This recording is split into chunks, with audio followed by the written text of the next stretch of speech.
Hi, I'm Enid Graham, and I'm the playwright of St. Vegas. Join us for the next reading of St. Vegas at Chance Theater on May 13th and 17th.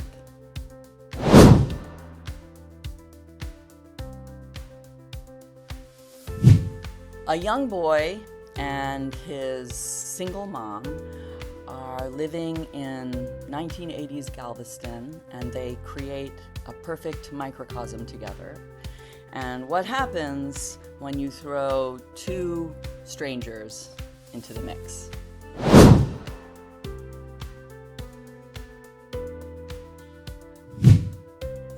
St. Vegas is a memory play, and Ben, our protagonist, is remembering a particular summer of his life when he was a young boy living with his working class single mom in Galveston, Texas in 1980. And his mom takes in a friend's troubled daughter, teenage daughter, for the summer, whose name is Fresca. Fresca has just gotten out of being at a youth detention center and needs a place to stay and try to get back on her feet. And she and Ben end up spending the summer together, and her point of view on life challenges him, and he learns to be a little more grown up and see his mother more as her own person and not just as an extension of him through the course of the summer. I've always been interested in writing about Galveston. First of all, I'm from that area of Texas. I've lived in Galveston as a young child, and then I moved right onto the mainland. Galveston, which you probably know is an island in the Gulf of Mexico.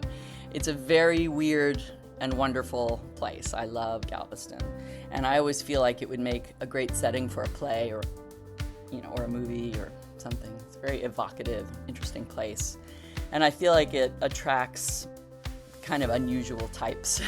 So it appeals to me. And I think in terms of the story, I was most interested in the relationship between Ben and his mother, and that kind of time in life when you, as a child or a young person, start to realize that your parent is separate from yourself. You know, that they're complex, flawed individuals that were there before you were around. And it's kind of a difficult rite of passage to learn that, but hopefully when you get through it, you can see your parent more fully, more wholly, and love them for who they are, and not just, for what they can do for you or who they are to you. So I feel like that to me was the central moment that I was interested in capturing with the play.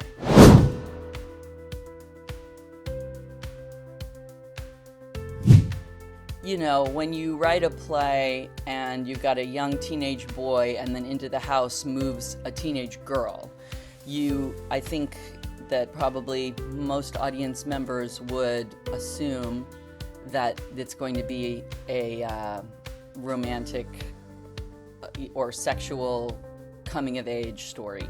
And so I think it's kind of fun to subvert that expectation, and that is not what happens in my play. Fresca has a very, very strong point of view about life because of her experiences in her life, which have not been easy, and because she has a really strong survival instinct. And Ben, who, even though he and his mother don't have any money and, they don't live any kind of, but, they struggle in their lives. They're definitely working class, and she's a waitress. They don't have an easy life, but in some ways, compared to Fresca, they really do, in that he's always had his mother and always had that sort of center of love and grounding, and this is something that Fresca hasn't had in her life. And so he's kind of challenged by this new point of view. And then through the course of the play, Marcia, who's the mom, gets a kind of a huge opportunity of a job, basically, to be a receptionist at this big insurance company in Galveston, and it feels like a step up, and like maybe there might be money or an easier life in her future. And she begins a relationship with her boss, who is a rich guy. And so these two influences into the central relationship of Marcia and Ben shake up their world in a really big way. So yeah, in terms of friendship, I think it is another play that friendship relationship is one of the central relationships in the play, as opposed to a romantic relationship. But it's a little different than, like, say, A Long Time Ago in a Dark Yard at Night, where the two friends, grow up together all through their lives. This is a play where Fresca is like a whole other creature, like from a whole other world for Ben. And it's like a tsunami hitting his life, having Fresca there. And especially since it coincides simultaneously with his mother being distracted by her new relationship and her new job, and not putting him in the center of her life the way she usually does. So I think it definitely is a friendship. It has a big friendship in the center, but in a slightly different way.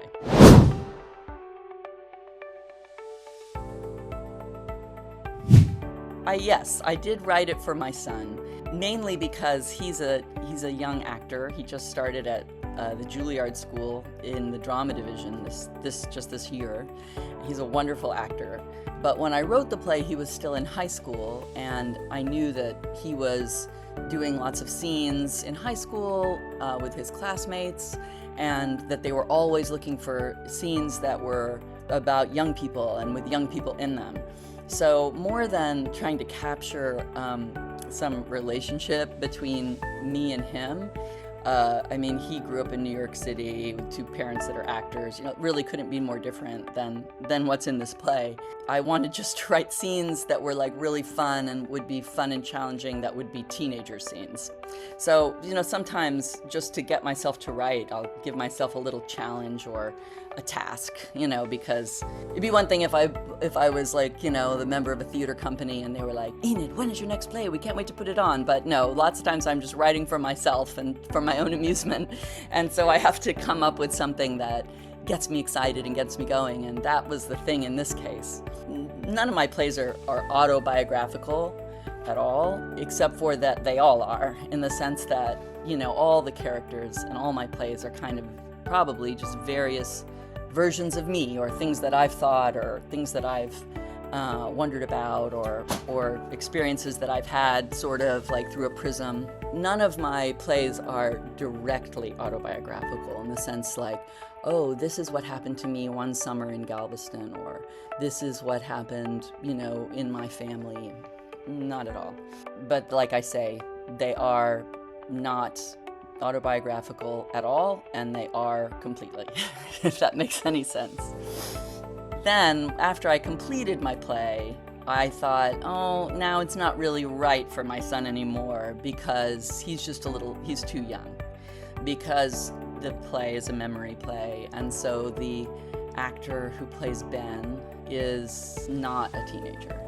Although he could do scene work and just pluck out scenes from it, in actual fact, I'm sorry, Lorenzo, but we'll have to move on from your casting. At least for now. Maybe one day he'll age into it.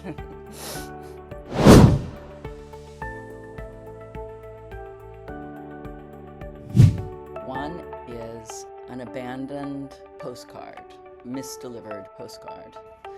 Another one would be an old newspaper clipping about poetry contest in Texas. And the third would be a big basket of hot, steaming, seasoned fries.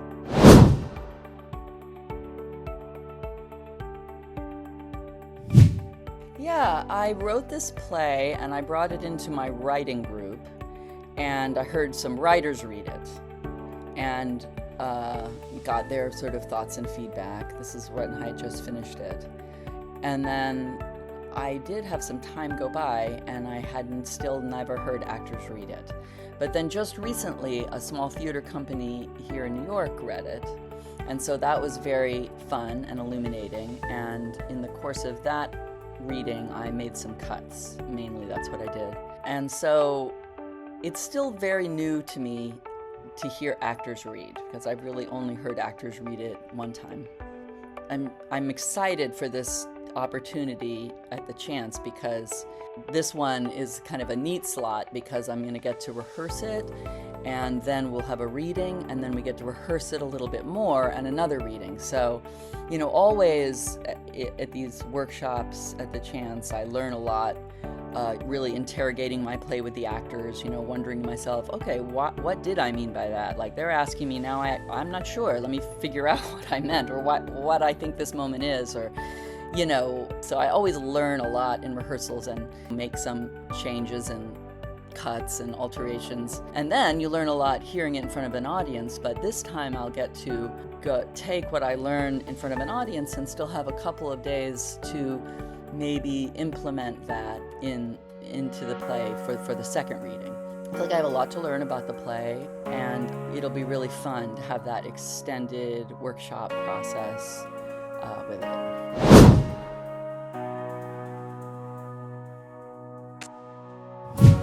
Yeah, I have memory play. Well, I was interested in writing about this moment of change that a lot of us probably have had, you know, when we suddenly see our parents anew.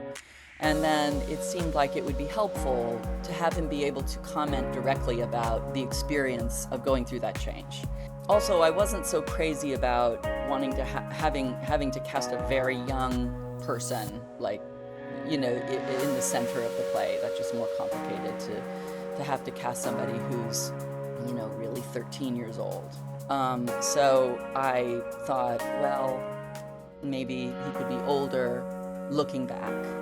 And, you know, and then once that came into my mind, now one of the questions I have about the play is, how old can he be? You could have somebody playing Ben who's much older even than the Marcia. So I'm not really sure. Like I'm interested when we start working on it about what choice we'll make with casting in that way. Because once it's a memory play, they can be any age.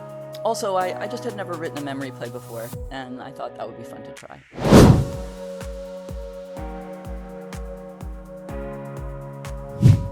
There's a part in the play where they all sit down to play a board game, the board game Sorry, and it's at a very tense and fraught moment in the play, but they're playing this kind of silly board game. And I really like that scene because I feel like it encapsulates the main idea of the play, which is kind of being okay with things being complicated, with two things being mashed together, like the trivial and the profound, with somebody, you know, like your mother being both the best person in the world and a regular flawed human being. I think there's something about them playing this game in the midst of this complicated situation that captures the energy of the play really well.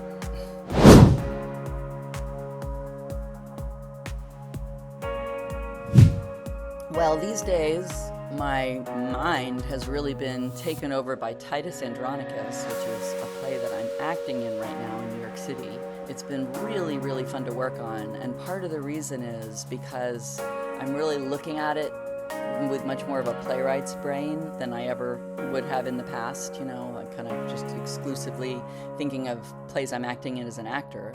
And boy, that guy Shakespeare, he really he really knew how to write a play.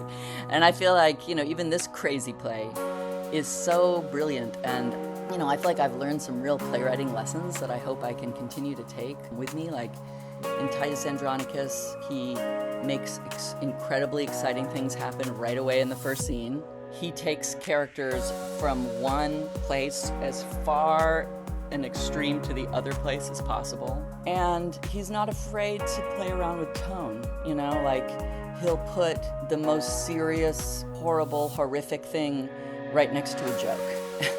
And you think, that can never work, and then it does. So I feel like I've learned a lot about writing from Mr. William Shakespeare this time around. So thank you, Willie.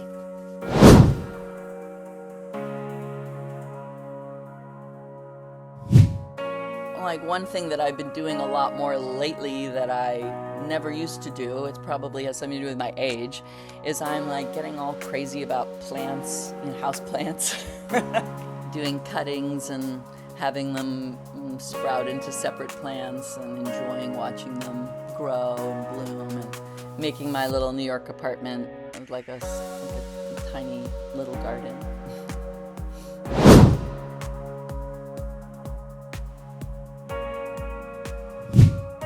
You definitely have to go to the beach. That's a must-do in Galveston.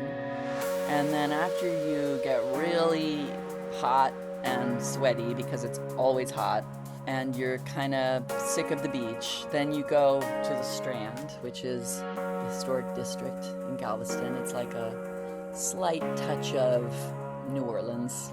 And you walk down the streets and look at the beautiful buildings there. And then you go to one of my favorite places, which is a candy store ice cream shop called La King's. And, they have homemade lemonade and they have like soda fountain drinks. You can get like a root beer float. That's what I would get, a root beer float. And then you can buy the candy they make there, like they make their own taffy and stuff. Get a big bag of it. Then go for Mexican food. That would be the perfect Galveston day.